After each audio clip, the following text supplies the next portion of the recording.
Chicago is a Native American word meaning what? How much do you know about Chicago? Smelly onions? Excellent! That was a biblical reference. Yeah. We hit the streets of the city and suburbs to quiz people about their home sweet home. What is Midway Airport named for? Play along with us. I'm gonna go with the Midway attraction. See? You're absolutely convinced of that? Win or lose, you're sure to learn things you never knew. It was the Battle of Midway. How do you know that? I like history. All right, you are right. So, how much do you know about Chicago? You're about to find out.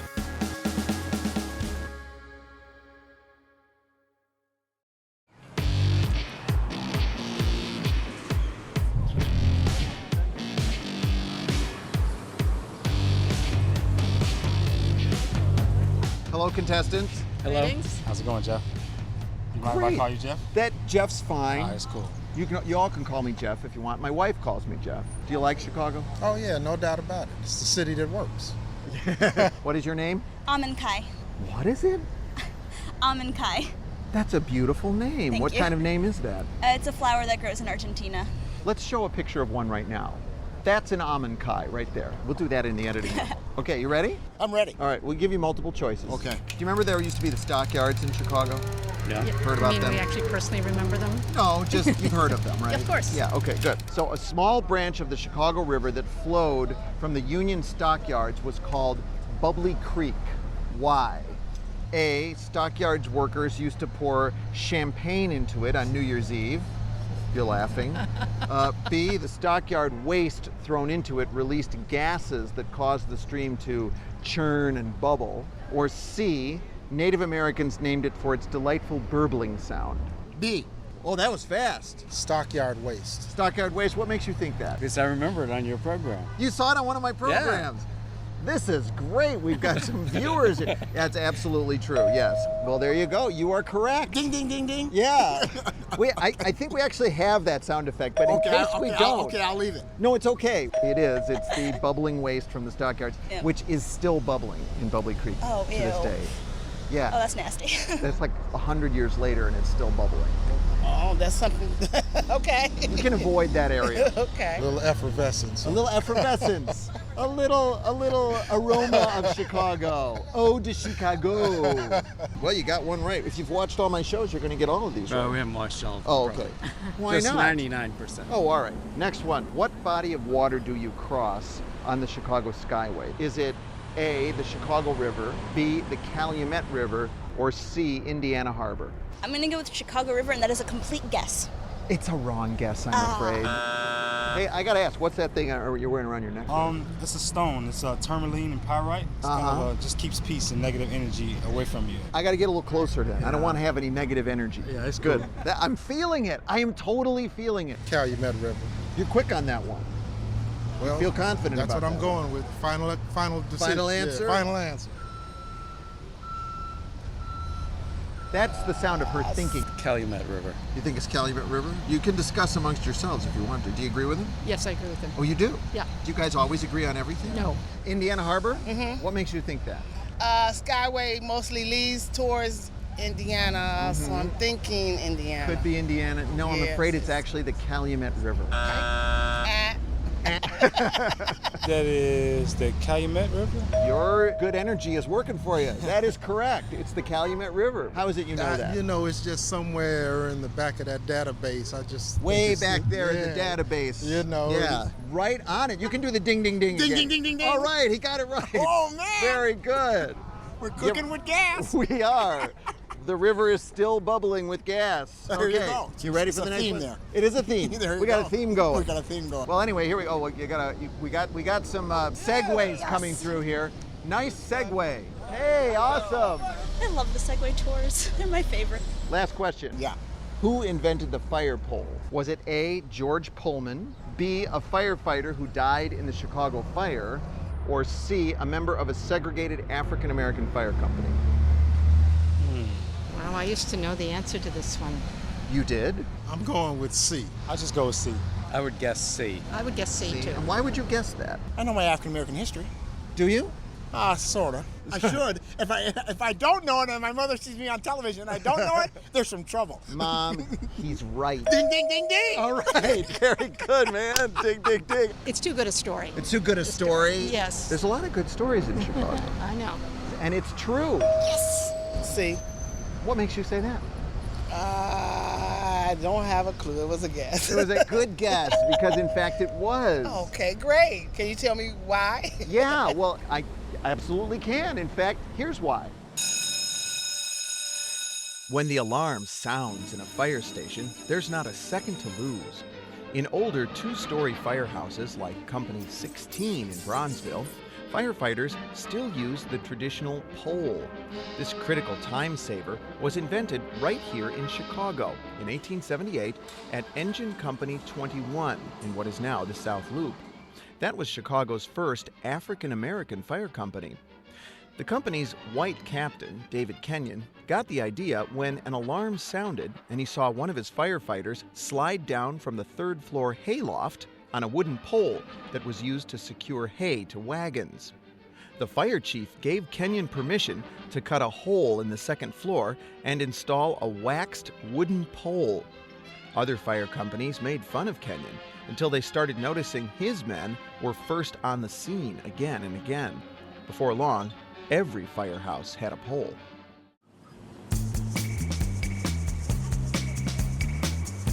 Friday afternoon in the Loop, everyone's trying to start the weekend. So what do? Interrupt their plans. My wife and I are having a little weekend time away from the kids. The kids are with grandma, we're coming to the city, so. And we're ruining it for you. Yeah, exactly. In the middle of Daly Plaza, we found Christopher. Well, thank you for doing this with us. Thank you for asking me. Christopher proved to be a stellar contestant. What was Marshall Field's motto? Give the lady what she wants. Right. I didn't even have to give the multiple choice. See what I mean?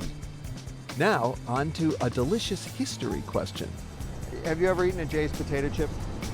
Oh, yes. Jace. You've eaten it? J-A-Y. J-A-Y. Yes, Jay. we did. No. We did? Yes. Okay. You feed your child junk food like potato chips? It's occasional. Jay's Potato Chip Company was started to supply chips to A, Wrigley Field, B, Jewel Foods, or C, Al Capone.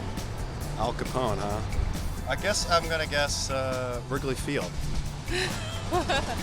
I'm going to say Wrigley Field. I'm gonna go with Jewel Foods. I don't know if I have a strong, it's that or Wrigley Field, but I'm gonna go with Jewel Foods. So it's that or Wrigley Field. Yeah, but I'm gonna go Jewel Foods if I have to commit to one. So do you invest in the stock market? I do not, no. Yeah, that's a good thing because you're actually wrong on both counts. You laughed a little when I said Al Capone. Yeah, it seems like, does Al Capone need his own potato chip supplier? I'm gonna say Big Al Capone. C. Very good, Al Capone. Oh, really? No. Oh, that's terrible. Al Capone, how about that? So where did the name Jay's come from? Leonard Japp got his start selling pretzels and nuts to Capone's speakeasies in 1927. About a year later, Capone was vacationing in Saratoga Springs, New York, when he discovered a new snack that had been invented there, the potato chip. Capone returned to Chicago with marching orders for Leonard Japp. And so, in the mid-30s, Chicagoans were introduced to Mrs. Japp's, a revolutionary new kind of potato chip. While others made thick chips that were fried in lard, these were thin and light and fried in corn oil. But Leonard Japp's brand name became a pejorative term in December of 1941 when the Japanese bombed Pearl Harbor. Sales of Mrs. Japp's plummeted. As you may have guessed by now, he changed the brand name to Jay's. What would a Chicago quiz show be without a mobster question? Okay, moving on. This next one is for all the marbles. Or we could say all the Tootsie Rolls because this is about Tootsie Rolls. You know they make Tootsie Rolls in Chicago? Yes. You do know that? Yes. He is a fount of knowledge. I knew that too because I've been there. How many Tootsie Rolls per day are made at the Tootsie Roll factory? Do they make 600,000, 6 million, or 66 million? Daily. Daily, every day. Wow, what do you think? I initially thought A, but then when he brought in the other million choice, 600,000 is way too low. Yeah. Okay, we're ruling out 600,000. 600,000 I'm with you there. 66 million is a lot of Tootsie Rolls. They're small. I'd say 6 million. 6 million? Yeah. If I said that was wrong, I can read it in your face that would you guess it was less than that or more? And what was C? C was 66 66 million. I'm They're going with- small. I think C. let's go with C. You are right. 66 million Tootsie Rolls. We'll go with 66 We'll go million. 66 Yes, million. 66 million Tootsie Rolls. 66 million Tootsie Rolls a day. That's crazy. That's a mind-blowing fact. We're on TV, we're going for the wow factor. We're on TV and we're going for the wow factor. And it is the wow factor. 66 million. 66 million Tootsie Rolls a day at the Tootsie Roll Factory. Imagine That's that. so much. At the Tootsie Roll factory on Chicago's southwest side, these Midwestern ingredients are cooked, mixed together, cooled, and formed into these gigantic Tootsie Rolls. And it's going through an extruder so that it's in manageable sizes. So this is not going to be one big Tootsie Roll here. No, this piece of Tootsie Roll is going to be into some hundreds of pieces of small Tootsie Rolls. Okay. The recipe for the Tootsie Roll was brought over from Austria by Leo Hirschfeld. He named his candy after his daughter, whose nickname was Tootsie. How many Tootsie Rolls do you crank out of here every day? Oh, we make about 66 million Tootsie Rolls every single day. A day. A day.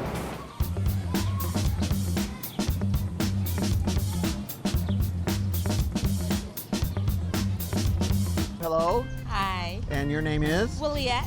It's a great name. Thank you. My producer says you look like Common. I get that all the time. All right, we're here in Hyde Park with our next contestant. Didn't I see you roll by here earlier? You sure did, Jeffrey. I just rolled by about 5 minutes ago. Well, why did you come back? Because I'm crazy about you. You're the reason why I'm a tour guide. You lived in Chicago most of your life? Since 1976. Good. You've got a lot of Chicago history under your belt. I have never been on a Segway before. But you're excellent at it. Am I? You're excellent at it. Okay, but you'll catch me if I got you. I'll put my life on the line. Anything for you, Jeffrey. All right, I got 3 questions for you, but they're multiple choice, so you can just guess. I think I can do it. All right, I know you can do it. All right. Far south suburb called Crete. You ever heard of it? Heard of it. All right. How did the far south suburb of Crete get its name? A, the name was chosen by opening the Bible to a random page. B, many of the early settlers were Greek immigrants. Or C, it was named for its founder, Eustace Crete. Founder Eustace Creek. You're gonna guess founder Eustace Crete? Yes. You really think there was somebody named Eustace Crete? I think it might be someone named Eustace Creek. Really? You wanna try a different one? Yes. I think you probably should. You know, now that I think about it. Yeah, you think reconsidering a little? Nah. Yeah. B would be many of the settlers were I'd say Greek. that. That's what I would say. But since you Okay. said Crete, then that just puts A and B together, and it just sounds like it sounds good. Yeah, unfortunately, actually, neither one of those is right. I'll go with A. And you're correct. They opened the Bible to a random page. Willard Wood, the founder of Crete, okay. opened the Bible to a random page Random and page. stuck his finger there. That's interesting. All right, I'm a fount of useless knowledge, aren't I? So, do you know your Bible very well? Yes, sir. They could have given it some pretty awful names like Armageddon, Illinois, or Sodom. Sodom, Gomorrah, Satan. They could have named it Satan, Illinois. Satan, That would have Illinois. been really bad. Right. All right, let's move on. How am I doing on the Segway You're here? doing excellent. All right, good. You're a pro. Here's an Abraham Lincoln question. How did Abraham Lincoln win the nomination for president at the 1860 Republican National Convention in Chicago? Okay. How did he win this? A, his campaign manager printed up counterfeit convention tickets and packed the hall with screaming Lincoln fans. B, Lincoln gave an impassioned speech the night before the convention from the balcony of the Tremont House Hotel. Or C, Lincoln's rival died of a heart attack the day before the vote. I'm gonna go with B. B, he gave an impassioned speech. B. B. Yes, at the Tremont. Hey, that sounds like a good one. I'm gonna go with B.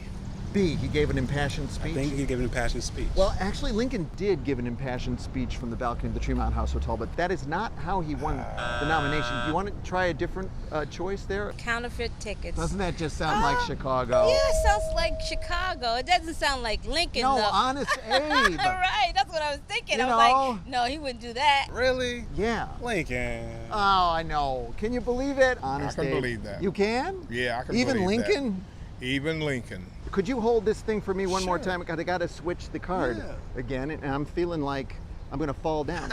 Okay, you ready? Mr. T. You know Mr. T? I knew him. I used to work with him. What? At Dingbats. He was the doorman at Dingbats. I used to be the house band at Dingbats. You worked with Mr. T? Yeah, he used to collect the money at the door. Well, then you're going to nail this question. Well, You I know, hope where so. did he move to? Lake Forest? Lake Forest. Okay, Mr. T moved out of Lake Forest years ago, but what is his lasting legacy? A, you cannot cut down a tree on your own property anymore without permission from the city. B, there is a statue there covered in gold chains. Or C, I pity the fool is the town motto. That was a good statement, but That's an easy one. The first one. The first Cut one. down the tree. it was the trees, The because I read trees. about the trees He read about a lot. it, yeah. I'm going to go with A. You know that? Yes. You remember that story? Yes. He was allergic to them. He was, yeah, claimed he was. He claimed he was allergic to the tree. He took a chainsaw to all the trees on his property. Yes, yes. And no one can do that anymore in Lake Forest. I felt like that would be something Mr. T will leave with us. That's good. And then, of course, there was Mr. T. The star of the 80s TV show The A-Team bought Twin Gables, which David Adler had designed for Lawrence Armour, and over a 2-week period in the spring of 1987, he deforested the 7-acre property.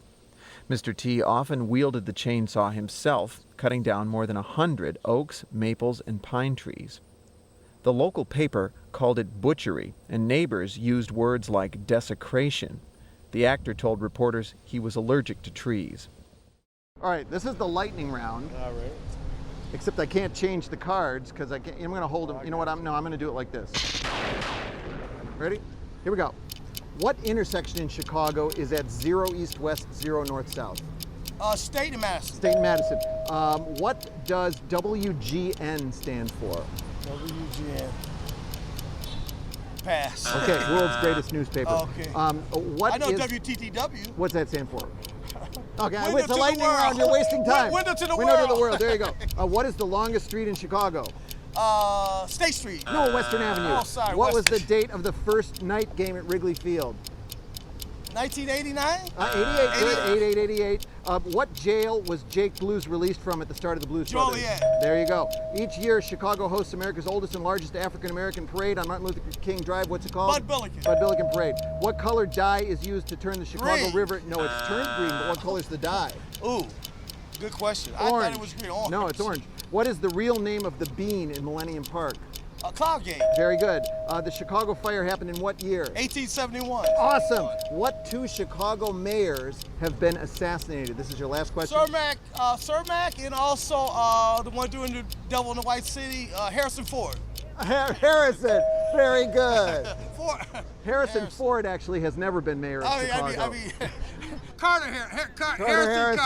Carter Harrison. Carter Very good. Harrison. Well, listen, man. Should we go ride somewhere on these things? All right, let's go. Cruise over All right, here. here. I've never done this before. You're doing good, Jeff. All right, let's go around the corner and get out of this shot.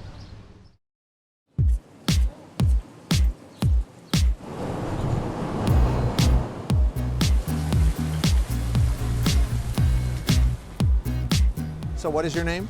John. John, okay, and your name? Jeannie. Jeannie. That's alliteration. I'll probably try to get that. John and Jeannie. I'm Geoffrey. And are you related to each other? Yes, mother-daughter team. Mother-daughter. We've got a mother-daughter team here. Should we pretend we don't know each other? I don't think so. No, okay. It's Bob your and I show. are, yeah. Well, Bob and I are former neighbors, so I know Bob is a Chicago whiz. So now you're going to get all these Lot of questions pressure. wrong. I saw you were just checking your teeth before we went on. Do I have anything on my teeth? You're good. Okay, we're all good? Okay, ready? Ready.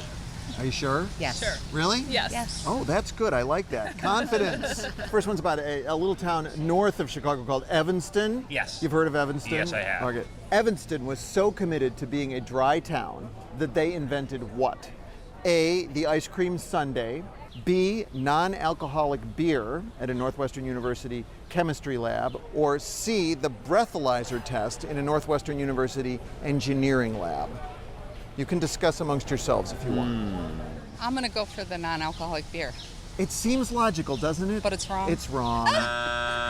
Let's go B. B, the non-alcoholic beers? I know that the ice cream social was invented by some church somewhere as an alternative to alcohol Oh, and that's socializing. good. That's good. I believe it was a Sunday. You also. do. And why do you think that?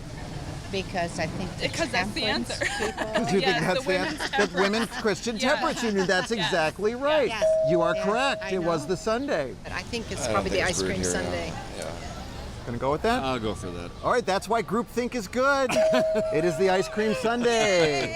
Soda water was so reprehensible to them because it was a mixer to use with alcohol that they made an ice cream soda without the soda, and it became an ice cream sundae. Many communities claim to have invented the ice cream sundae for that reason, and Evanston is one of those communities. See, we have one right. Yeah.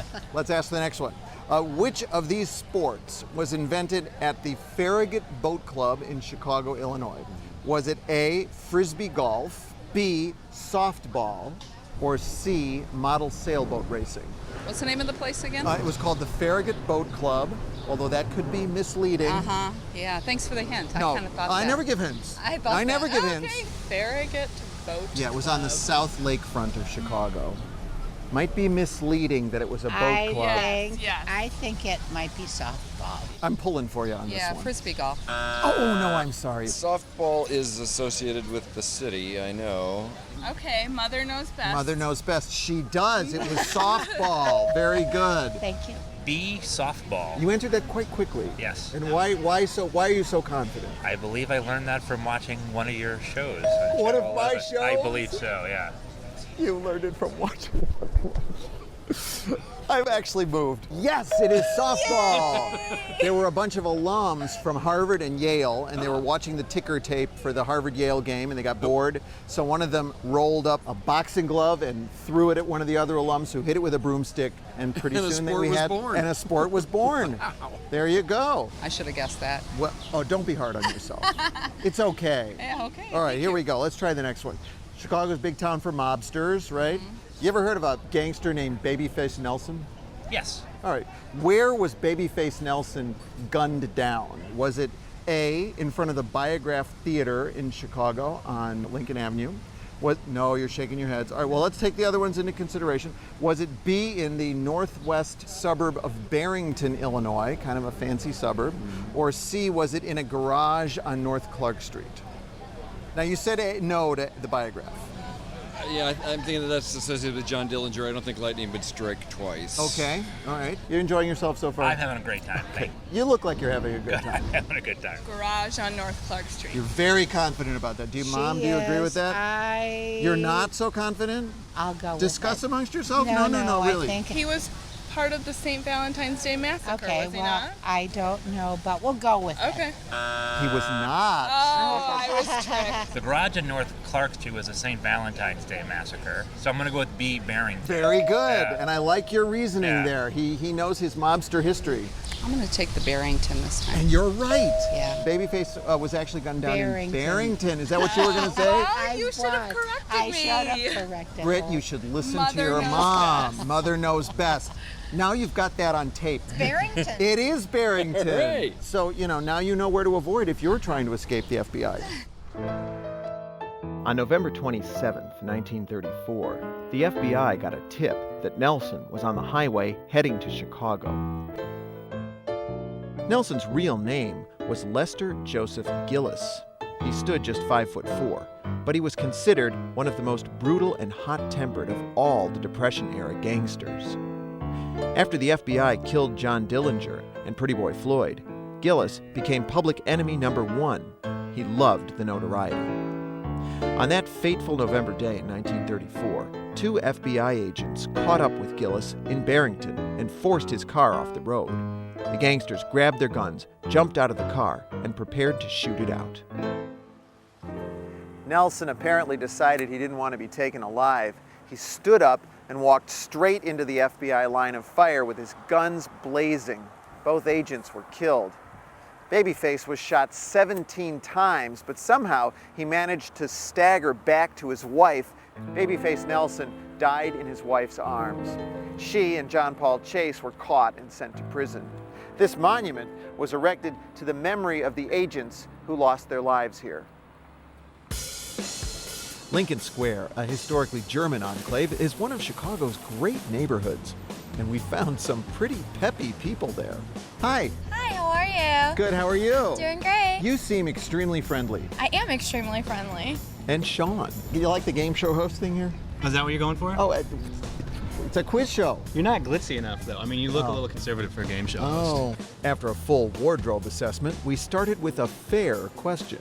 So you know there was a World's Fair in Chicago in 1893. It was called the World's Columbian Exposition. Yes, Do you I remember what it wasn't was? there, but I heard about it. Yeah, I missed it too. Yeah. Which of these things was first shown at the World's Fair in Chicago of 1893? Was it A, the Ferris wheel, B, Cracker Jack, C, the zipper? You look scared. No. Are you scared? I actually took a class on this, and I'm pretty On the sure, World's Fair of 1893? Yeah, and I'm pretty sure I'm not going to get this question correct. I think it might have been A, the Ferris wheel. The Ferris wheel. The Ferris wheel was first shown at the World's Fair. You're partly right. Okay. The zipper.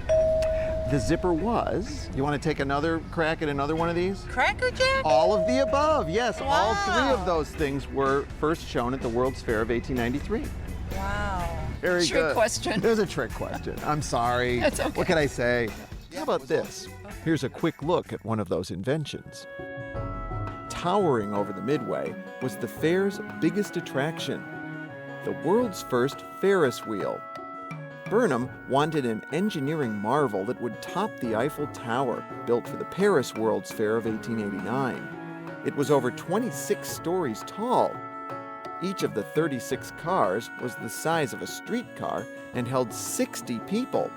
That's 2,160 passengers at a time. Like the Eiffel Tower, it was named for its designer. G.W. Ferris was a mechanical engineer from Pittsburgh. You might think this next question is about a familiar adult beverage, but it's actually about geography. Have you ever heard of Goose Island? Of course. Yeah, not the brewery. There's a real island called yeah. Goose Island. Yeah, okay. Yeah, So where is Goose Island? Is it A, in Garfield Park, B, is it an island in Lake Michigan, or C, on the north branch of the Chicago River? I would have to say B again. In Lake Michigan. Yes. No, I'm sorry. There are actually no islands around here in Lake Michigan. Well, there's Northerly Island, but that's technically a peninsula.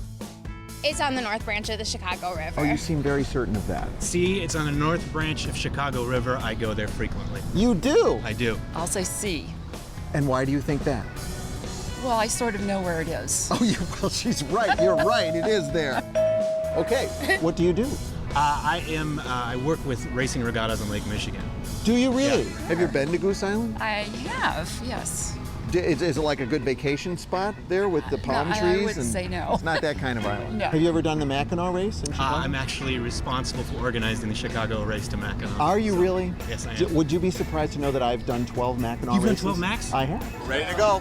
You did a film about it? Yeah, 2001. It was a long time ago. Oh, wow, yeah. It was a long time ago, and a lot of hair ago, too. Are you doing it this year? I am not doing it this year. Oh, man, this is the first year that I'm involved. Oh, man. I would have handled your RFI. Nobody handles my RFI. That is a very personal thing. That's request for invitation. They're very official. Anyway, back to Chicago geography. This is some of the priciest real estate in Chicago, Streeterville. But do you know who or what Streeterville is named for? Was it named for A, a con man who ran his boat aground there and claimed the land for himself? Is it B, because it was the first Chicago neighborhood with paved streets? Or C, in honor of the rural town of Streeter, Illinois? What do you think? I believe the answer would be B. I'm hoping it is. Because it had paved streets? Correct. No, I'm sorry. I am going to go with A, being that we're in Chicago. And so con man? Yeah. I'm going to go ahead and believe that a town like Chicago would be home to a con man who would run aground and claim something for himself. So I'll say A. That is correct. Thank you. Captain George Wellington Streeter ran his boat aground. He sold lots to people, even though he didn't own them. They built a shanty town. So he claimed that he didn't have to abide by any local authorities. So he forged the president's signature on a document that said he only had to abide by federal authorities. Wow. Yeah, I did not know that. Chicago, they're full of con men. So. Yeah, there you go.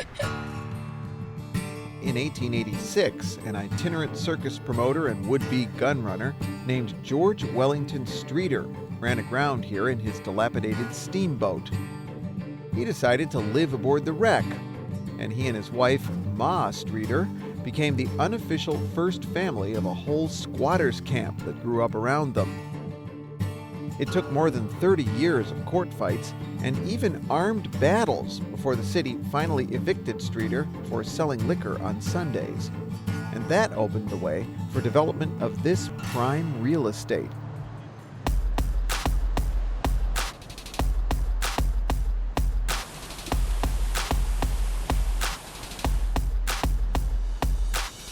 Hello. Hi, my name's Gabby. Gabby, are you a Gabby person? I am. I love to gab a lot. So they just knew when you came out. That I was going to be a talker, yep. So then that's why I'm like, hey, right here, guys, me first. My name's Grace. Grace, Yes. what a beautiful name. Thank you. Are you graceful? I'm very graceful. You can sort of tell that. My name is Flynn. Flynn. My grandmother was Irish Catholic. I was named after a great uncle. His name was Flynn. So, Uh-huh. And he has a son named Flynn. So it is Irish. Does He it was get Irish confusing Catholic. at the family reunions? I just had a son that was born in March. Did you and name him Flynn? I named him Aiden, Oh, but it's there you still go. Irish. You've got hip glasses. I do, Don't actually. you think our glasses are hip? I didn't pick them out myself. Someone picked them out for me. I would never let someone pick out my glasses for me. So you're just visiting? Yes. Okay. I and just flew in yesterday. Just yesterday? Yes. So we're going to ask you all kinds of questions about Chicago. And I hope I know them all. I've got some questions for you. We'll Okay. have multiple choice answers. Okay. Are they scary? So, yes. All right. You ready? Do you know that we reversed the flow of the Chicago Yes. River? That wasn't a question? No, it wasn't. It's just sort of background. Okay. My question is, why did we reverse the flow of the Chicago River in 1900? Would it be A, to make it easier for fully loaded barges to travel from the lake to their terminals along the river? B, to keep Asian carp out of the lake? Or C, to divert raw sewage from the lake and send it to St. Louis instead? C sounds a little bit. True. This is Chicago, you know. I hope it wouldn't be C. I'm going to go with B. B, for the Asian carp. Yeah. Well, Asian carp are actually a little newer phenomenon. I would say A. A, so the barges could float? Does that sound like the right answer to you? No, not. I think it does. I don't know why anyone would want to send all our sewage to St. Louis. That would be kind of mean. It's probably for the barges, to get the barges in and out of the lake. It does seem like it would be for the barges. But more than likely it's probably because of the sewage. Yes, it is. C. And how do you know that? I watch all your shows. You watch all of I do. You are correct. Oh, wow. That's right. That's just instant. Actually, that's the true answer. Oh, no, and I was going to go with that. But You were? I was, but then I'm like, no, it's A. Oh, you got to trust your first instinct. I know, okay. Does that make you like us less as Chicagoans? I still love Chicago. Mhm. It makes me nervous. Yeah, well, that's, see, all of our sewage was going out into Lake Michigan, making us all sick, because that's Okay. where our drinking water comes from. So we sent it down the Mississippi instead to make the people in St. Louis sick, I guess. St. Louis. Taste of Chicago. Okay, well, let's try the next one. Oh, there's more. Oh, There's yeah, more, oh, yeah, okay. 2 more. Okay. How did we reverse the flow of the Chicago River? A, we installed giant pumps under the Wrigley Building and the Merchandise Mart to suck water out of Lake Michigan. B, we built a canal in the southwest suburbs. Or C, we ran a borrowed Mississippi River paddle boat backwards in the river for 6 weeks. You don't think it's that one? No, it's That's either kind of A or ridiculous. B. That sounds silly. Okay. Oh, you think my made-up answer is silly? It is silly. It is very silly. Okay. It's between A and B. Between A I've and seen B. the pump thing, but I think that had to do with the flooding. Like when So everything you flooded. haven't watched my programs very carefully, Well, have you? I've seen the Chicago River one more than once because I watched it first by myself and then with someone else. A. The pumps? Yeah, the pumps. I would say that's A. I think it's A. You think it's A, that we installed giant pumps? Yes. Does she always have good instincts or sometimes not such good instincts? Always? No, You're thinking no, Yeah, maybe? I'm thinking no because the way you're. Oh, I never give hints. No. I'm gonna go with A. A, we installed giant pumps under the Wrigley Building. That's a ridiculous thing to do. I know. I don't know why I'm going with the pumps. I don't know either. Why? I don't know. It's because ridiculous. it makes sense to pump it out the river. Oh, it's crazy you could suck all that water out of the lake. Oh, B. B would be the canal? Correct. You seem very confident of that. Now, why? It seems like the more plausible answer. You think the other answers that I made up are ridiculous? Yeah, very much so. They are ridiculous. You are correct. Okay. That is correct. We built a canal in the southwest suburbs, one of the largest earth-moving projects in history. That's interesting. Larger than the Panama Canal. Okay. good to know. Okay, this is the last one. All right. All right. So you live near Oak Park? Correct. All right, what famous author was born in Oak Park, Illinois? Was it A, Ernest Hemingway, B, Laura Ingalls Wilder, or C, Truman Capote? Oh, people are going to be mad at me over this. Why? I should know this. Why? Why should you know it? Seems important. It's the thing people should know. It seems important. You look so calm. You're just looking at me like, oh, I know the answer. I'm going to go with B, Laura Ingalls Wilder. Well, you know, Oak Park was kind of out on the edge of the prairie. You know, Frank Lloyd Wright moved there for that reason, but it wasn't really that far out on the prairie. Okay. I think it's A. What makes you think that? It was Ernest Hemingway. Hemingway. Was it? Oh, she got it without even the questions. I didn't mean Hemingway. And you're hitting my microphone. My gut feeling? You said go with it. It's good advice. It was, in fact, Ernest Hemingway. Yes, he's all over Oak Park, downtown Oak Park. He's dead, though. How could he be all over Oak Park? Well, you know, his history and where his history. Yes, Here's I got the story. one right. Oak Park is not only the birthplace of a new modern residential architecture, it's also the birthplace of a new kind of modernism in literature. Ernest Hemingway's writing was as direct and original as Frank Lloyd Wright's designs. Hemingway was born in a second-floor bedroom of this house on July 21, 1899, 3 years before Oak Park was incorporated. There's a story that his father, who was a local doctor, announced the birth of his son by stepping out here onto the porch and blowing a cornet. His mother taught music in the house and held performances. Ernest sang, played cello, and acted. You might have heard the suburban myth that Hemingway blasted his hometown with the line, "broad lawns and narrow minds." You find the quote everywhere, but the truth is, there's no evidence he ever said it. As a journalist, Hemingway worked as a war correspondent. He won the Nobel Prize for Literature in 1954. His works include The Sun Also Rises, A Farewell to Arms, and the Pulitzer Prize-winning novel The Old Man and the Sea. All right, the clock will begin when I ask the first question, and then I'll tell you when 1 minute is up. Okay. If you don't know the answer, just say pass. Ready? Yes, sir. Here we go. First question. What was Macy's department store on State Street before it was Macy's? Pass. Pass. I don't know. Marshall Fields. Oh, Marshall Fields, yeah, of course. Okay. What downtown street runs north, south, east, and west? Pass. Pass. Okay. I've never been Don't out of want this to worry neighborhood. you, but these are the easy ones. It's not looking good? Okay. What Chicago mayor was voted out of office in part because of a snowstorm? Daley? No, but that's a good guess. It There was are many Michael Daleys. Volandic. Yeah, there's a lot of Daleys. Chicago's largest Mexican-American community is in what Chicago neighborhood? Streeterville. Streeterville. I told you I'm terrible. Yeah, it's okay. He's tanking. How many stars are on the Chicago flag? 5. 4. Oh, but you can I picture was it. trying to go on impulse. Trust, I never trust leave your this instincts, man. I never leave this neighborhood. He never sorry. gets out of the neighborhood. What museum did Ferris Bueller visit on his day off? The MoMA? The MoMA, which is not even in Chicago. It's the Art Institute. I blew it. All right, time's up, but that's okay.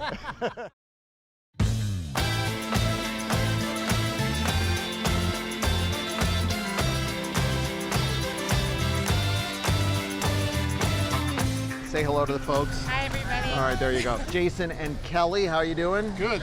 Okay, which one's Jason and which one's good? No, never mind. Where are you from? Lyle. Lyle, Illinois. We should probably not say we're from Illinois if we don't know these answers. Let's be from like Missouri or something. What's your name? Taya. Taya, are you sure? I'm gonna ask you a few questions about Chicago, okay? You can just pick the one you think is right. Okay. Okay, you ready, Tay? You ready to do that? You sure? Okay. Have you ever heard of Romeoville? The suburb heard of of it, Romeoville? sir. Now, how did the southwest suburban village of Romeoville get its name? Was it A, the founder was the notorious Playboy, B, there was a nearby city called Juliet, or C, the town's founder was from Rome? What do you think? B. Joliet. Joliet. But that's not Juliet. Yes, Joliet. That's Joliet, That's not a Juliet. tough one. I want to say B. Me too. B. B. B. You answered that very quickly. Why do you think that's the answer? You guys are just saying B because Dad said B. All right, B. I think C. Because I know Juliet. All right, thank God. I'm going to go with B. A nearby city called Juliet? A, B, or C? I think C. I'm sorry, it was B. Oh! You are right. Yes. Give yourselves high fives. Good job. Juliet became Joliet later on. So Romeo changed its name to Romeoville. We were going to phone a friend, but we'll wait till the Yeah, next one. unfortunately, we don't have the budget for that. Not like that other show. Yeah, right. So you can get this one. Independence Square on Chicago's west side. Independence Square features an unusual fountain depicting what? A, Minutemen from the American Revolution, B, Fidel Castro, or C, children playing with fireworks? What do you guys think? I would think A. I would think Minutemen, You would think B? independence. So your instinct is C? Yeah, but I think she may be right. And who's usually more right in these things? That's an easy question.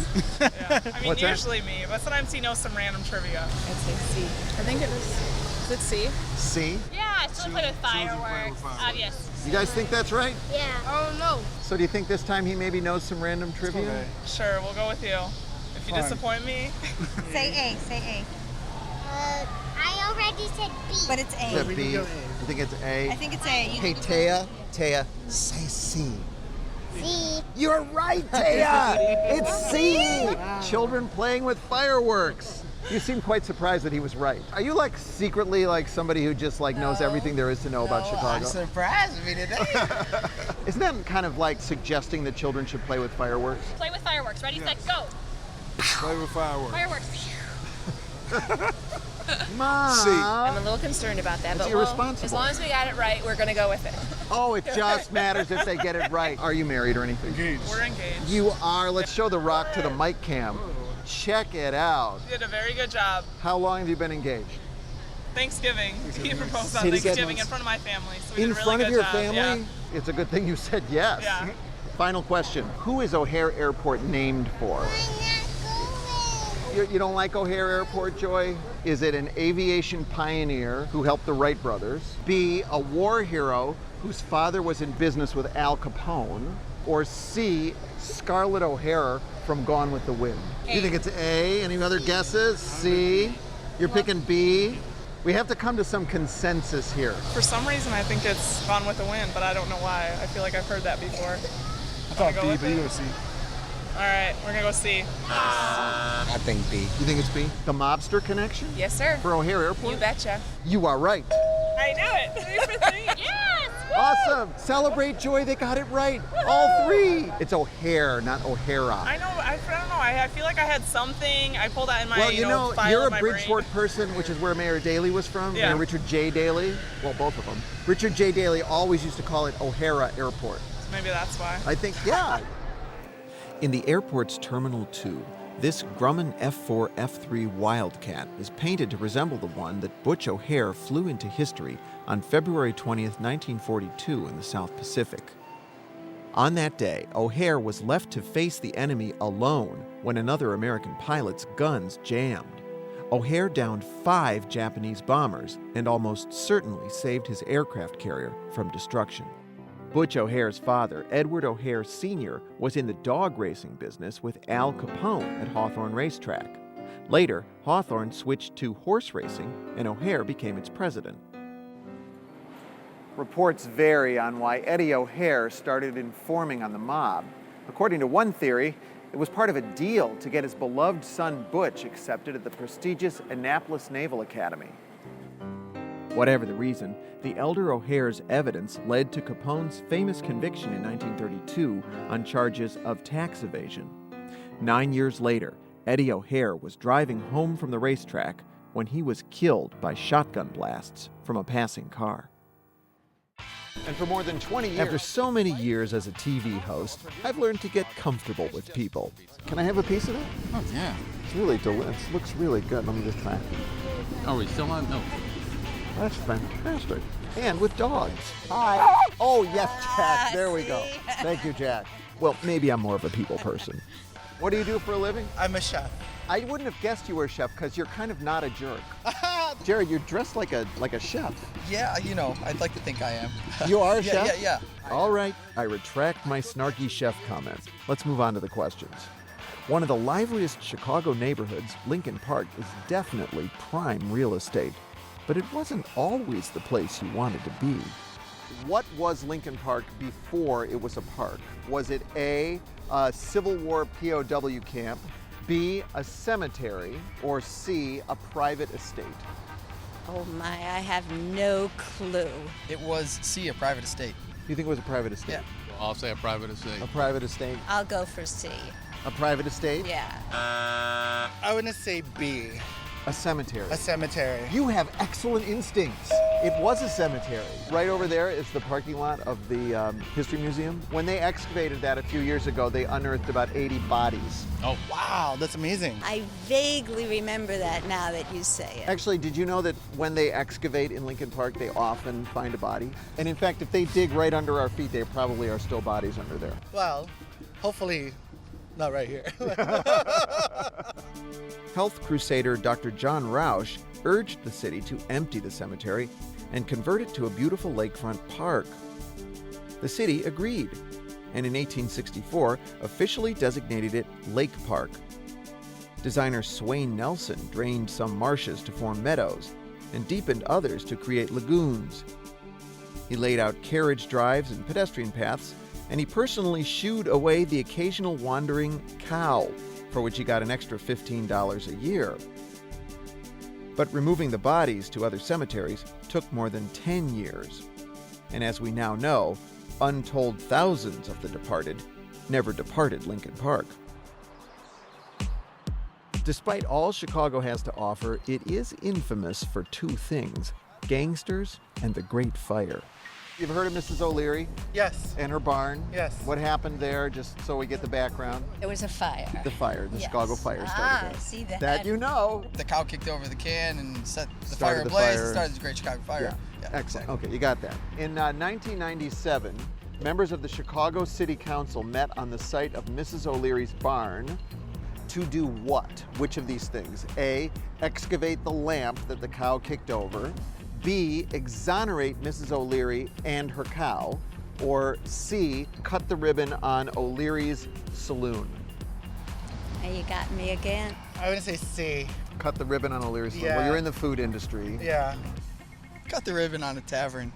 You are in a restaurant sort of theme, restaurant Am I business. wrong again, though? No. Do you think Mrs. O'Leary really did it? I do not. So therefore, what might you guess? Exonerate. That is exactly right. Wow. Oh, You've got wow. that I all got by one yourself. right. Ever since I'm a kid in Indiana, you talked about Mrs. O'Leary and her stupid milking techniques and kicking the lamp. So we had to give her a break in life. So that story that you've heard all your life, Yeah.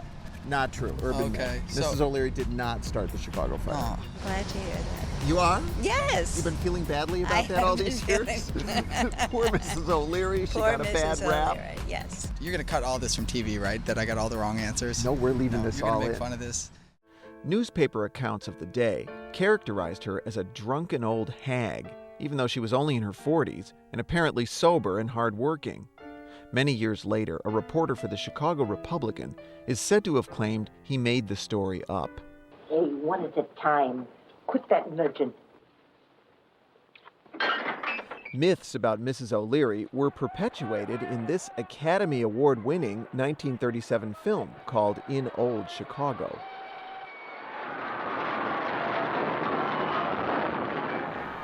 The hearing that led to Mrs. O'Leary's pardon was held here at the Chicago Fire Academy in 1997. It stands on the very site of the O'Leary's barn where the fire began. Mrs. O'Leary's great-great-granddaughter was there. Lawyer and amateur historian Richard Bales testified that he reviewed the case and found that no official blame had ever been placed on Mrs. O'Leary. Bales presented his own theory, that threw suspicion on one of the O'Leary's neighbors, Daniel Pegleg Sullivan. But historians say it's unlikely we'll ever know the true cause of the fire.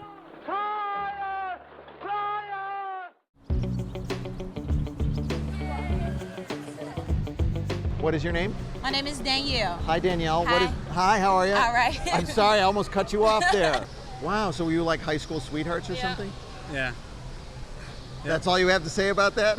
Yeah. What do you do? I'm a retired telephone man. You get up on top of the pole? Not and all that? anymore.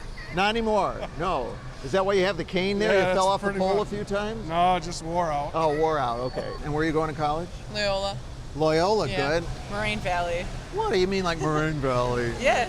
That's awesome. Yeah, I know. My birthday today. It's your birthday today? Soon, on the 1st. Soon. All right, soon. I'm going to ask you a few questions All right, about go ahead. Chicago. You ready? Okay. Okay, good. What Chicago area institution invented the term safety first? Was it A, Riverview Amusement Park, B, the Chicago Transit Authority, or C, U.S. Steel in Gary, Indiana? You can discuss if you want to. I'm going to say B, CTA. The CTA? Do you think she's right? You do? She's usually right, isn't she? This time, however, she's wrong.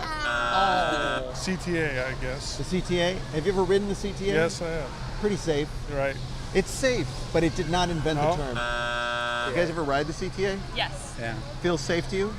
Well, they always say that. They always say they're safe. Yeah, right. You think that one of those other institutions might even be safer? Not to say that the CTA is not safe. I would go with B, CTA. You think CTA? I would go with C. You think it's C? Yeah. Now she's, going to Loyola. There's nothing wrong with community college. Yeah. But you might want to go with her answer. C. C, there we go, correct. Well, because I was watching my Southwest Suburbs the other day. Ah. It's going to be C. U.S. Steel, very good. It's either C or B. C or B? She says C. You're going to say C? Yeah, I'm going to say C. All right, good advice. You got it right. Yes, it was U.S. Steel. It was all about worker safety. Yeah.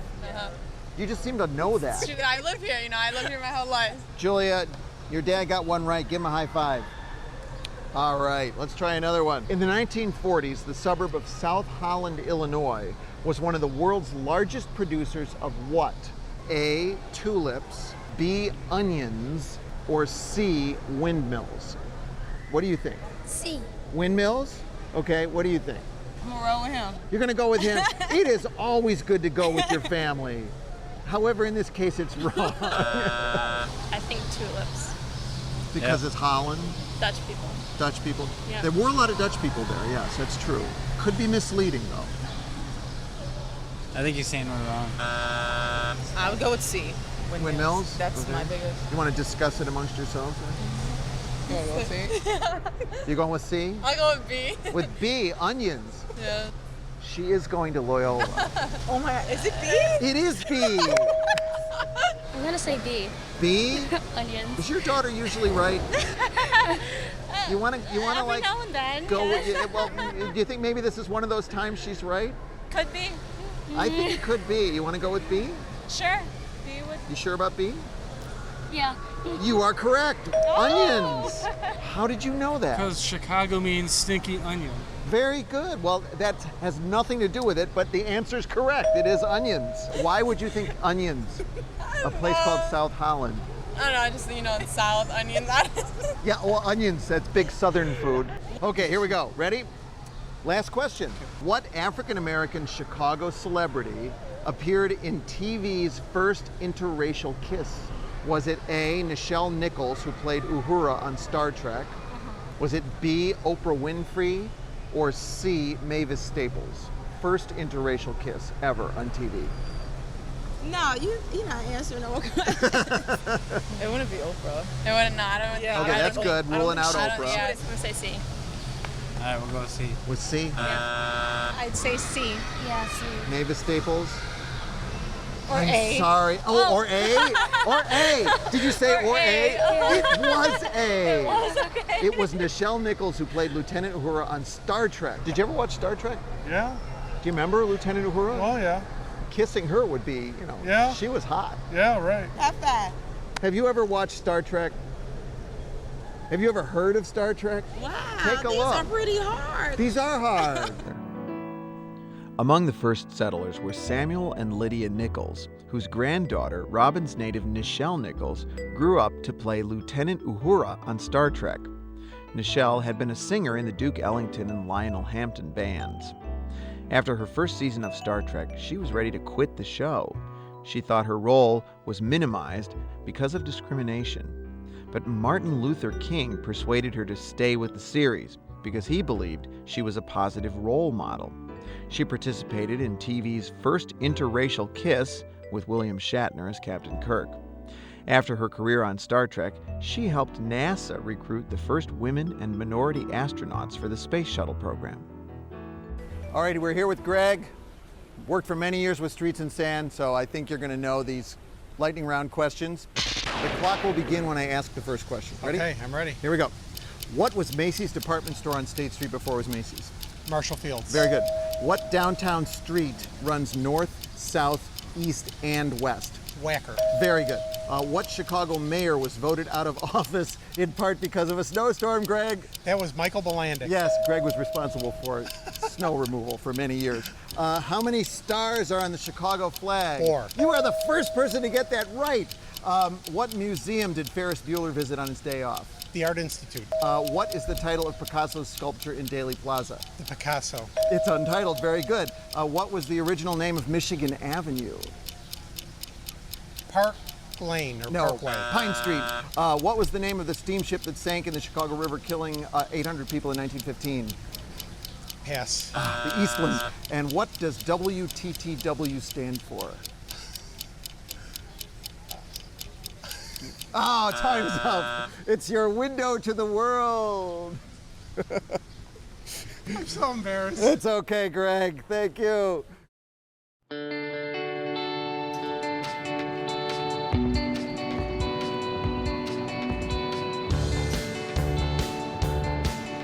Hi, I'm Jeanette. Jeanette. Hi, Jeanette. Hi. You're so friendly. And what's your name? Danielle. You're not so friendly. Oh, no! Where do you live in Chicagoland? In Bucktown. In Bucktown. Very good. So that you're a hipster. Yeah, I guess so. That's why you're wearing the sunglasses. She's wearing the hat. I grew up in the north suburbs. We Which don't talk suburb? about that too much. Oh, you don't talk about that too much. Born and raised Mount Greenwood. What high school did you go to? St. Rita. Brother Rice. There you go. You guys want to just have your own conversation here? We got St. Rita, Brother Rice. First question is about Northwest Indiana, Hammond, Indiana. Okay. Geoffrey, how's it going? We're fine. How are you? Oh, look at you. Hammond, Indiana inspired the fictional town in what classic movie? Was it A, A Christmas Story, B, Home Alone, or C, It's a Wonderful Life? I'll say B. That would be Home Alone. Home Alone, yes. Now that's kind of a North Shore story. Okay. Maybe you want to reconsider? Let's go with Wonderful Life. Really? I'll say It's a Wonderful Life. It is a wonderful life. It is. But that's not the answer to Oh the... my God, strike 2. Christmas Story? Yeah. Ooh, you're fast. 3. I'm gonna go with A. Okay, we'll go with A. A Christmas Story. Yes! Very good. I was pulling for him. Yes. That is right. Gene Shepard, who wrote the movie and narrates it, is from Hammond and based the town of Holman on his hometown, Hammond, Indiana. Good to know. Interesting. I learned something. Yeah. Every day you learn something from Yeah. it. This is what we're all about in public television. Teaching, learning. Channel 11, yes. Woo! All right. There's a suburb west of Chicago named called... Let's start that again. I beeped in the middle of it. There's a western suburb called Carroll Stream. Okay. Ever heard of it? Yes. What is Carroll Stream named for? Is it A, a body of water, Carroll Stream, B, the flowing Christmas carols heard in the first church in the community, which is St. Luke's Catholic Church, or C, an actual person named Carroll Stream? Oh, that's A a or tough C? one. I was thinking maybe B. The Christmas carols, like a stream In the of church? carols coming out of the church. Oh. I think so. I'm not sure. Because there's really no water in Carroll Stream. I'm going to go with the water, body of water. Body of water. That'd be my best guess. You know, I would have guessed that too. It's not right, but I would have guessed that. I'm gonna guess B, but I don't know the answer. Christmas carols? I would go with B. You go with B too? Yeah. I'm sorry. Not right. I would say You C. say C, a person named Carroll Stream. Okay, or B. Can we Or say B. 2? No, you can only take one. C sounds a little too easy. Too easy? Yeah. Sometimes, the path of least resistance. You think? Yeah. Part of me wants to say the body of water, but I'm going to lean towards the person. A person named Carol Stream? You are correct. Yeah, her name was Carol Stream. She was the daughter of the developer of the town, Jay Stream. It's actually kind of a sad story. Carol was in a car accident and fell into a coma. And her father said, if you wake up, I'll name the town for you. Oh. And she woke up. Awesome. She did wake up. So that's a happy story. It's kind of happy. It's not a sad story. It's a good story. All right, so we're down here on LaSalle Street. You see that sculpture way up there on the top of the Board of Trade? Yep. Here, step over toward me. Okay. She's kind of silver colored up there. Yeah. Have you ever seen her before up there? Ever noticed her? Yeah, when we were walking down. You did. You pointed her out. Long wondered about that. You've often wondered about it? We're going to find out something about it right now. What does that sculpture represent? Is it A, silent film star Gloria Swanson, B, the Roman goddess of grain, or C, a Native American princess? And remember what they do there. I'm going to say C, a Native American princess. Native American princess, why does that look like a Native American princess to you? Honestly, I don't think it looks like it at all. I just figured I'd guess for the tribes that used to be around here. You can look at her and see if you... B. Green. B, and B. why do you think B? She looks like a Roman goddess to Yeah, me. I would say, B. Is that the Roman goddess? Roman goddess. Yeah. You really know your antiquities, your ancient history, Greek and Roman. Yeah. Thinking B. You thinking B? You said go with your gut. Goddess of grain? I have to say the Roman goddess of grain. And why would you say that? It's because they trade grain. You are correct. Absolutely. They trade Commodities. grain there. Commodities. Thank you. Woo. Yes. Got it. It is Ceres, the Roman goddess of grain. You were worried there for a minute. oh no. Here's the story. High atop the tower is a 31-foot, 6-ton aluminum statue of Ceres, the Roman goddess of grain. She was created by sculptor John H. Storrs, a former student of the great French sculptor Auguste Rodin. We actually know who modeled for the statue. She was a 14-year-old named Madeleine LaSalle, one of 11 children of a West Side barber. The sculptor discovered her in the late 1920s when she went down to the Fine Arts Building looking for a summer job. Chicago's North Shore, historian Michael Ebner called it a genteel enclave of affluence, culture, and high society. That's all great, but do these residents know their Chicago history? To find out, we hit Old Orchard Shopping Center. And right off the bat, I found a couple pursuing academic excellence. We go to Northwestern. Northwestern University, Evanston, Illinois. Yep. My alma mater. Go Wildcats. That's right. All right, there we go. And I heard about the facts of life from Skokie native Desi. Do you come here often? Well, when I was younger, I'd like to come here and do some shopping. Now I have no reason to shop. And no money. No money. Yeah, okay. 3 kids with a 4th one on the way, no money. Oh, congratulations. Well, thank you very much. That's great. Or my sympathies. I'm not sure which. All right, now there's a road a little north of here called Half Day Road. You heard of Half Day Road? I have heard of it. No. Ah, too bad. Well, there's a road a little north of here called Half Day Road. Okay. True or false, Half Day Road got its name because it was a half day's journey from Chicago on horseback in frontier days. Well, I don't know. Ooh, let's see. That would be about, 30 miles? Would that be a half day's journey? You can discuss amongst yourselves if you want. True or false? I'm going to say true. That's what most people would say, but actually it's false. Fail. False. False. It is false. Yes. All right. I got one. Most people think it's true, but actually it's false. That would have been my second guess. That would have been your second guess? The one thing we got right is something we know nothing about. It's actually named for an Indian chief. Okay. Aptekisik, whose name meant half the day, because he could do a job in half a day that would take a normal man a whole day to That's do. interesting. My wife calls me Chief 2 Day. If you go a few miles west of Highwood on Half Day Road, you'll cross the Des Plaines River at about the place where the very first non-native settler in Lake County built his log cabin in 1834. Daniel Wright had been a captain in the Vermont militia and fought in the War of 1812. Potawatomis helped him build his home near their village. He called the settlement Half Day. Now, most people on the North Shore will tell you the road and the settlement were named because they were a half day's journey from Chicago. Not so, according to the Lake County Discovery Museum's Diana Dretsky. They were named in honor of Indian chief Aptakisik, who lived nearby. Aptakisik's name is a Native American word for middle of the sky or half day. He apparently got his name because he performed a task in half a day that would take an ordinary person an entire day to complete.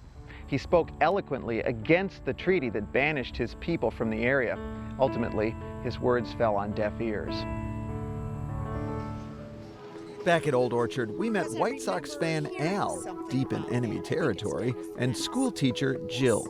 Does she always have good judgment or not? You know, since she's a school teacher, and since she's been out of school, her judgment has risen. Okay, so I'll go. And she married you, and that's good judgment. We're not married. Oh, you're not married? No. Oh, I'm sorry. That's okay. No problem. Are you okay being shown on television together? Absolutely. Sure. Do you want to like get down on one knee right now? You want the quick version? Sure. When we were 27 years old, we were engaged to be married. We broke up. She moved to St. Louis. 30 years later, I was getting a divorce. Her husband had passed away. Here we are. I just have to. You ready? I am. You sure? As ready as I'll ever be. Have you ever seen or heard of the Baha'i House of Worship? Absolutely. Yeah, Wilmette. Gorgeous building, very intricate. Oh, it's so gorgeous, the flowers and summer. We used to neck in that park over there. So like while you were making out, you could see the Baha'i House of Worship. Absolutely. They were giving us all their blessings. How many years did it take to build the dazzling Baha'i House of Worship in Wilmette? Got to get this one right. Okay. A, 1 year with 1,000 volunteer construction workers. B, 33 years. Or C, it took 100 years to build the Baha'i House of Worship. I can't imagine that it took 100. You got any input You at all? were right the first time. I wasn't. Religious people can do wonderful things. I'm going to say They can one. do miracles. I'm going to say 8. A, 1 year. They can't do that big of a miracle. 33 years. Think that's right? No. Yeah, I think it's pretty new. Pretty new? Yes. It looks old, doesn't it? It does. But it's pretty new. Are you asking me or telling me? I go with 33 years. You are correct. Whoa. Very good. Took 33 years to make. It's not a synagogue. It's called the Baha'i Temple. No, right, it's not. of course. Baha'i House of Worship. Right, exactly. Only one of 7. And I just read that this morning. She knows this. That's fabulous. The Baha'i faith was introduced to Chicago at the World's Columbian Exposition of 1893. The founder of the faith was a Persian prophet named Baha'u'llah. He preached the oneness of the world's religions and people. Symbols of many world religions can be found in the lavish ornament. The building was designed by Louis Bourgeois in 1909. Construction started in 1920, but the building wasn't finished until 1953.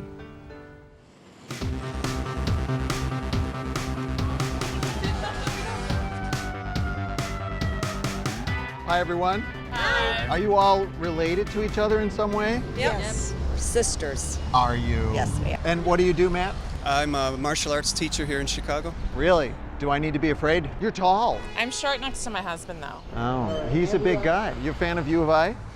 A lot of my money went there. A lot of your money went there. From Kansas. Yes, From Kansas. Have you been to Chicago before? Oh, yeah. Oh, okay. And you got the bubble tea going on there? Oh, yeah. Grace, do you know what the bubbles are in the bubble tea? Like tapioca. Yes. Yeah. You're going to do very well on this. I would say I have a nice amount of Chicago knowledge. Yeah. Let's check it out. Have you ever heard of the suburb of Lake Zurich up in the north? I have. All right. What did members of the Lake Zurich Golf Club do to prevent a railroad from being built across their golf course? By the way, my producer wanted us to stand in the street for this question. We're about to get run over by this van over here, but fortunately, This ain't Kansas anymore. we're not in Kansas anymore. They did one of these 3 things. A, they turned a part of the country club into a cemetery. B, they filed a lawsuit that went all the way to the U.S. Supreme Court. Or C, they bought the railroad. Never heard this one before. See. Do you answer this quickly in school too? No. No? I like the confidence. Yeah. She's not right, but she's confident. Wait for the Chicagoland. Going to guess that they bought the railroad. Think so? Hope so. I'm afraid that's not right. What did you think it was? I said lawsuit, but then I was like, hey, you never know, maybe a cemetery. It was the cemetery. See? I'm thinking the cemetery. Are you What do you really? think? What do I'm you going to think? say C. You're going to say C? Really? She says she thinks it's a cemetery. I don't think it's a cemetery. Really? She's right. Yay! Yes, they've turned it into a cemetery. I remember hearing that story somewhere. Probably on one of my shows. Probably was. I've seen about all of them. Here's the next one. Have you ever read The Great Gatsby? Yes, but it's been a long time. Long time. I read a chapter, then fell asleep, so no. You read a chapter and fell asleep. The Great Gatsby character of Daisy Buchanan, is based on whom? A, fan dancer Sally Rand, you know, who was at the World's Fair of 1933 dancing with the fans. She looked like this. B, a Lake Forest debutante named Ginevra King. Or C, Marshall Field's daughter, Daisy. You got me stumped on this one, Geoffrey. I think it was Sally Rand. Well, you should know this. I don't know. You know this? What do you mean you don't I don't know. Let's try Sally. I read It's the gotta book. be Marshall Fields guy. No, let's try Sally because Rand because it's so Daisy doesn't- ridiculous. Fan dancer? Marshall Fields. Yeah. Marshall Field's daughter, Daisy. I think it was Marshall Field's daughter. What if I told you he actually didn't have a daughter named Daisy? Then I'm gonna have to reselect my answer. You remember the book? Yeah.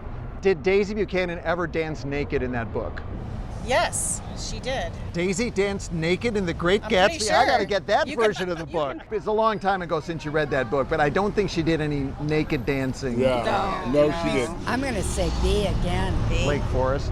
You seem like the one who has all the answers in the family. Is that true? Yep. Not really. Straight She A is? student. Straight A student? I would go with B. Well, I would go. You would go with say B. whatever you want. So, B. B, there you choose go. B. That's correct. How about that? I think there is no one smarter than your daughter. I mean, look who she picked to be with here. You know, you got to be pretty smart. All right, one more. Have you heard of the Asian carp thing in Chicago? These invasive fish are coming up the Mississippi, and we don't want them to get into Lake Michigan and eat all the food that the other fish need. Okay, so what strategy was used in Romeoville to keep invasive Asian carp out of Lake Michigan? And here are your choices. A, they built underwater scarecrows in the canal. That's pretty ridiculous. That was my first answer. Go ahead. B, they put an electrical charge in the water that zaps fish that try to get through. Or C, they released a swarm of piranha. Oh, those don't sound too good. I think C. Baby C. See the piranhas? Yeah. You really Only think we reason- released No, piranhas of in the course canal? not. You think they really released Yes, piranhas I think into they've the... released a lot of piranhas out there. She's looking at the husband from Colorado. He's a biologist. He's a biologist. The electric. You think it's the electric shock? It's B. B. A chorus of bees. Geoffrey, we've all been warned as we're taking our boats down the river there not to drop anchor in that area because the electric current streamed in the river. Oh, you knew all about that. The guy from Colorado's right. Electric shock. Very good, sir. You see the pictures of the flying fish going through. I haven't seen. You never had an Asian No, carp I haven't had leap an into Asian your carp boat? leap. No. Take a look at these pictures of these Asian carp. Someone said it's like having a wet Sunday newspaper thrown at you and hit you in the head. Take a look. We're rolling a tape there. You all look like, where?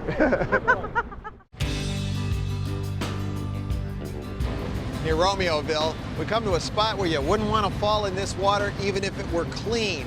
You'd get quite a shock, literally. A stretch of the water here has an electrical charge running through it. It's an experimental invisible fence that was installed to try to ward off a major threat to the Great Lakes, the dreaded Asian carp. This amazing footage of these monster fish was shot downriver near Peoria. The fish have been working their way up the Mississippi and the Illinois waterway since a flood allowed them to escape from fish farms in the south. The fish were imported, so they have no natural predators. They consume up to 40% of their hefty body weight per day in plankton, sapping the food supply for other fish.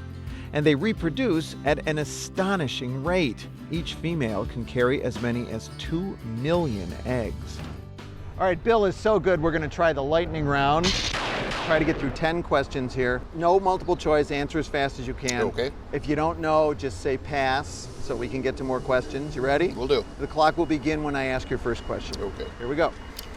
What street is known as the Magnificent Mile? Michigan Avenue. What style of comedy did Second City popularize? Stand-up. Improv, sorry. What downtown parade did Harrison Ford run through in the movie? St. Patrick's Day Parade. Very good. What massive facility led Carl Sandburg to call Chicago Hog Butcher for the world? Union Stockyards. Very good. What was the name of the amusement park that was located at Western and Belmont? Riverview. Riverview. What mayor in Chicago moved into Cabrini Green while in office? Jane Byrne. What was the original name of Pulaski Road? Crawford. Very good. What Chicago architect is credited with inventing the prairie style of architecture?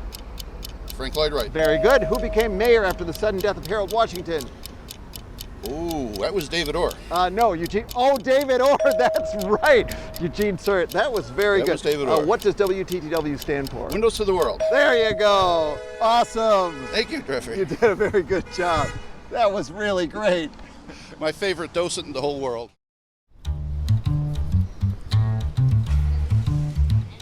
Hi, folks. All right, you ready to play our game show? Yeah. All right, you just yell it out if you know the answer. All right. Who was Resurrection Mary? Oh, I got a bad feeling about this. Resurrection Mary. She was a ghost in the southwest suburbs of Chicago. Okay. What condiment do you never, ever... Yes. How deep would you say Lake Michigan is in the deepest part of Lake Michigan, which is off of Green Bay, Wisconsin? 180 feet. 180 feet, 2 miles? Okay. 250 feet. 250 feet? Yeah. I think he's right. 250, so it's more than 250. It is not 2 miles. 600. More than 600. Really? Wow. 790. More than 790. 827. More than that. Almost 1,000 feet deep. 900 something. Yeah, 900 something. All right, very good. Thank you all very much. Thank you.